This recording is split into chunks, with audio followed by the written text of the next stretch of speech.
दोस्तों, आप देख रहे हैं कि हमारे कॉलीग्स हम लोग सब अभी आए हैं। बहुत विस्तृत, यू आर डिस्टर्बिंग एवरीबॉडी। भैया बोलो मत, आप ही नहीं, हमें बाकी भी लोगों को तकलीफ हो रही है।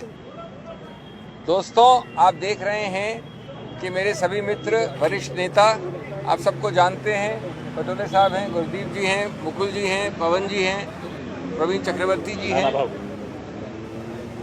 हम लोग सब अभी बहुत विस्तृत और व्यापक रूप से वार्तालाप करके आए हैं चुनाव आयोग से। लगभग 1.5-2 घंटे बाद चली है, 1.5-2 घंटे। कई बिंदुओं पे वार्तालाप हुआ। हमने बड़े स्पष्ट रूप से हमारे बहुत गंभीर मुद्दे उनके सामने रखे। संक्षिप्त में बात यह है कि हमारा उनके सामने जाना संवैधानिक पारदर्शिता के आधार पर है। आप जानते हैं कि चुनाव समतल जमीन पे न हो तो गणतंत्र और लोकतंत्र पे आघात होता है और वो सीधा बेसिक स्ट्रक्चर, संविधान के मूल ढांचे पर आघात होता है। इसलिए हमने कहा कि पारदर्शिता, विश्वास और लोकतंत्र के इंटरेस्ट में ये वार्तालाप होना चाहिए।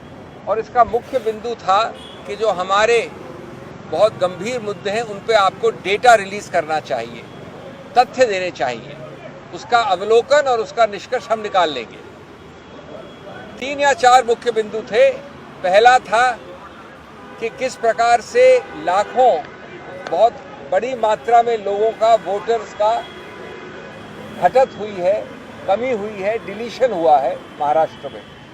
हमने कहा है कि इसके जो पर्याप्त फॉर्म होते हैं, इसके एक तौर तरीका होता है, घर घर जाके इसको प्रमाणित करना होता है।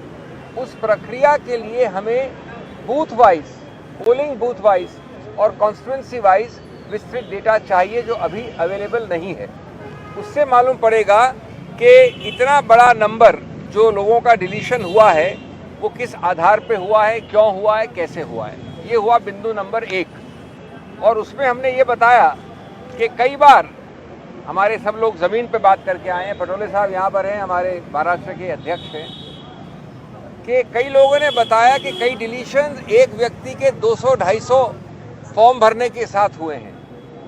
ये असंभव है। इससे मालूम पड़ता है कि एक साथ सामूहिक रूप से आप विकृत करना चाह रहे हैं चुनाव प्रणाली को। दूसरा हमारा बिंदु था इसी रूप में वोटर लिस्ट में जोड़ना, एडिशंस। और उसमें हमने कहा कि लगभग 5 महीने का जो समय है लोकसभा और असेंबली के बीच में, उसमें लगभग 47 लाख यानी 50 लाख से 3 लाख कम वोटरों का जोड़े गए हैं, एडिशन हुआ है।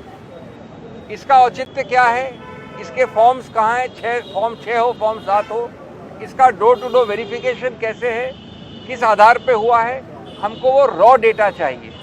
हमारे विभाग में बहुत एक्सपर्ट्स हैं, उसका रॉ डेटा का निष्कर्ष हम अपने आप निकाल लेंगे, लेकिन वो रॉ डेटा अवेलेबल नहीं है, इसकी मांग की।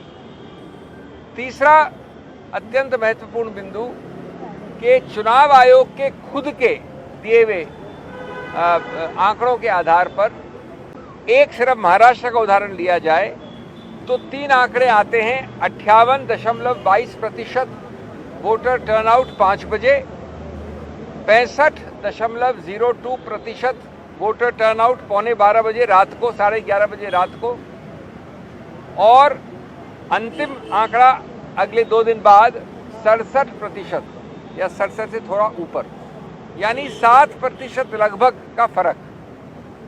हमको जवाब मिला, बड़ा विस्तृत रूप से, बहुत सौहार्द के साथ बातचीत हुई। हमको जवाब मिला कि साहब वोटर टर्नआउट एक अलग प्रक्रिया है और जो 17C का फॉर्म है वो अलग प्रक्रिया है। लेकिन हमने उनसे इसका पुष्टिकरण मांगा है और इसके लिए रॉ डेटा मांगा है, नहीं तो ये 7% पूरा खेल चुनाव का बदल सकता है। और अंत में मेरे मित्र ने, प्रवीण जी ने कई आंकड़े दिए जो हमने रखे उनके समक्ष। वो बताते हैं कि 118 ऐसे कॉन्स्टिट्यूएंसीज हैं, 118, जहाँ की 25,000 या उससे ज़्यादा बढ़त हुई है पोलिंग में, लोकसभा चुनाव और असेंबली चुनाव के बीच में। 118 और 25,000 की बढ़त, यानी काउंट जिन लोगों ने पोल किया, ये एक अप्राकृतिक बढ़त है, अननेचुरल है और अधिकतर इन्हीं 118 में सत्तारूढ़ पार्टी की विजय हुई है। 118 में से 102 कॉन्स्टिट्यूएंसीज में। ये एक बिंदु बता रहा हूं, मैं संक्षिप्त में बोल रहा हूं, इस प्रकार के और कई बिंदु। ये बात सही है कि विस्तृत रूप से कई बिंदुओं का उन्होंने मौखिक रूप से हमको जवाब दिया है, समझाया है। जैसा मैंने कहा, बड़े सौहार्द और अच्छे वातावरण में ये डिस्कशन हुआ और वो हमको लिख के भी इसका स्पष्टीकरण देंगे। लेकिन हम समझते हैं कि राजनीतिक पार्टी जो देश की सबसे पुरानी और इतनी विस्तृत अलग अलग भारत के कोनों में है, उसका ये उत्तरदायित्व बनता है कि ऐसे मूल जो प्रिंसिपल्स हैं उनको आपके सामने रखा जाए, चुनाव आयोग के सामने रखा जाए। और हम आशा और विश्वास करते हैं कि जल्द से जल्द ऐसे जवाब आएंगे, ऐसे आंकड़े आएंगे जो हर प्रकार से पारदर्शिता की कसौटी को मिले और अविश्वास को हटाएं। Friends, I will be very brief. You can see I have a distinguished delegation with me. We have Mr. Mukul Vasnik, Mr. Pawan Khera, Mr. Praveen Chakravarti, the PCC President from Maharashtra, Mr. Patole, Mr. Gurdeep Singh. We have spent a lot of time, just under 2 hours or 1.5 hours with the Election Commission. We've had a discussion in a very cordial, constructive, positive atmosphere.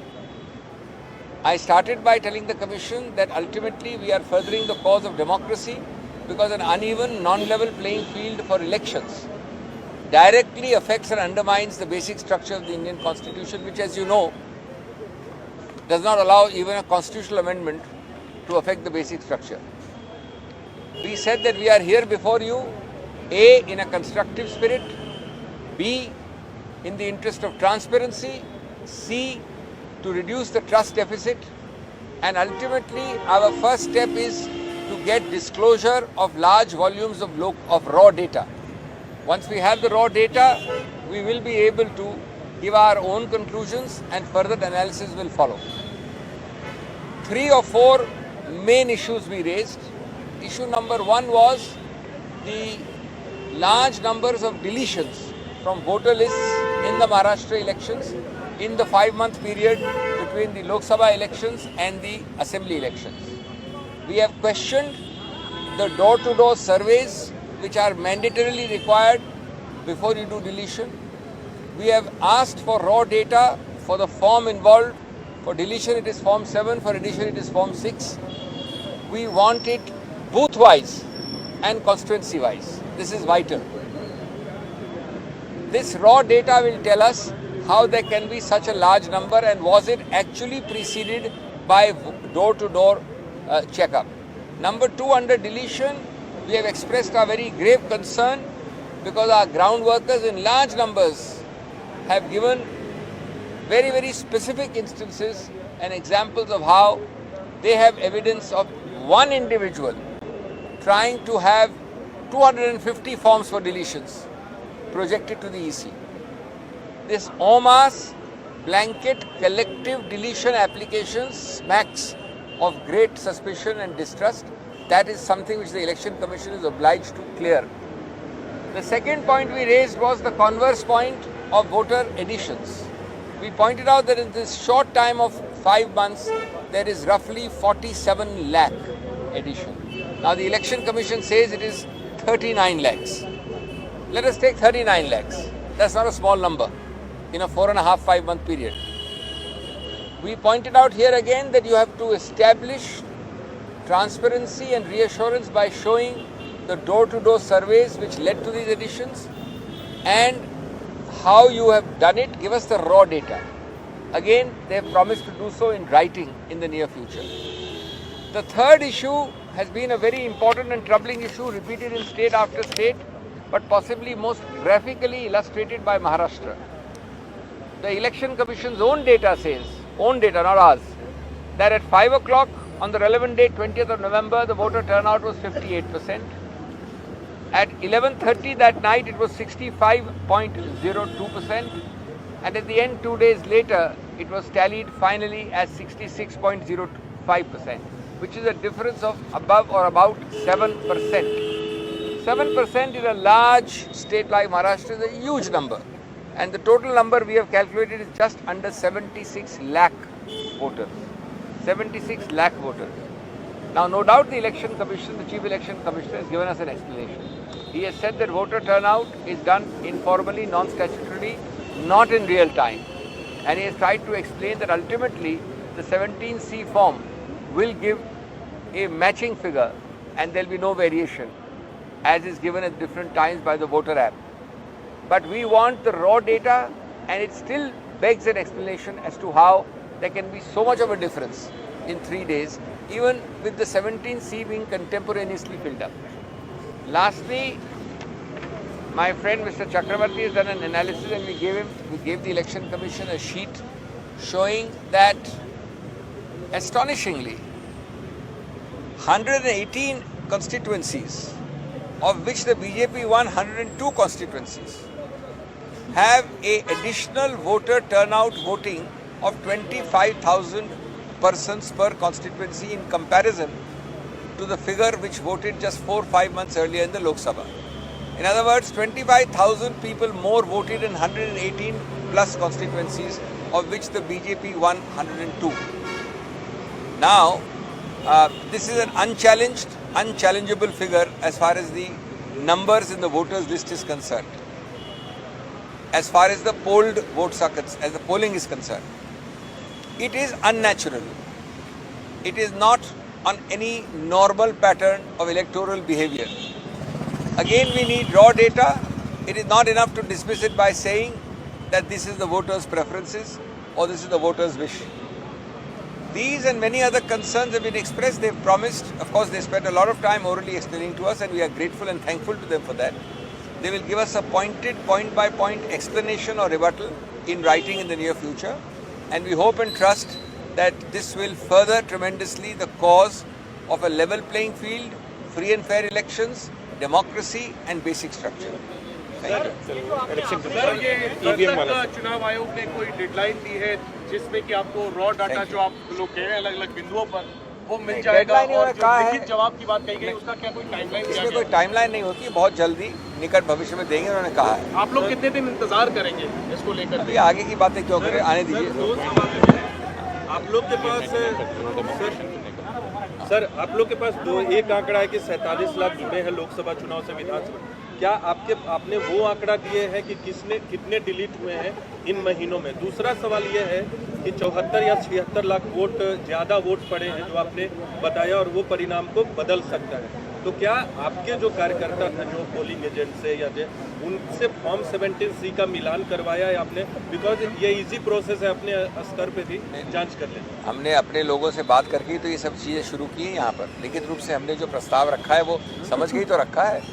और 47 लाख आप हमारा figure कह रहे हैं, खुद चुनाव आयोग मान रहा है कि 39 लाख तो है। आप एक बार, हाँ, डिलीशन वाला उनका ही ले लीजिए फिगर एक बार। नहीं, एडिशन का है, वोटर टर्नआउट में फिगर है 74, लेकिन डिलीशन का फिगर है 39 लाख। सॉरी, एडिशन का, एडिशन 39, 39 पौने 6